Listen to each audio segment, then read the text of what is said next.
Всем привет! Сегодня 1 сентября, а 1 сентября это что?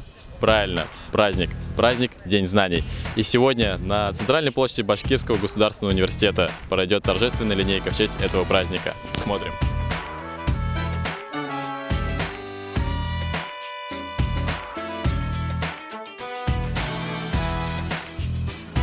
Ты уже познакомился с своими первокурсниками? Да, я вот всех красиво расставил.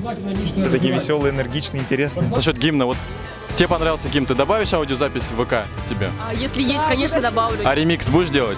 Обязательно. Я могу даже там, не знаю, под рэп что-то написать. Что вы вообще ожидаете от этого университета? Положительных эмоций. Да. Да. Чтобы нам не хотелось скрываться каждый день.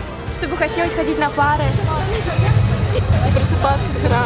Как тебе вообще сегодняшняя погода? Сегодня, по-моему, прекрасный день. Прекрасная погода, не солнце, не холодно, прям вот то, что надо. С утра как встал? Тяжело было вставать тебе? Нет, я прям встал полным духом.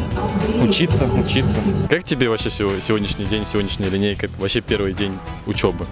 Ну, все очень здорово. Я считаю, что концерт прошел на ура. Я думаю, что первокурсники зарядились вот этой вот атмосферой Башкирского государственного университета. Участвуйте во всех мероприятиях. Будьте активными. Если вы будете активными, будете в центре событий. И я думаю, что это замечательно. Очень много организаций, которые могут вам помочь раскрыть свои таланты и поддержать вас в дальнейшем на вашем первом курсе и в дальнейшем вообще в жизни университета.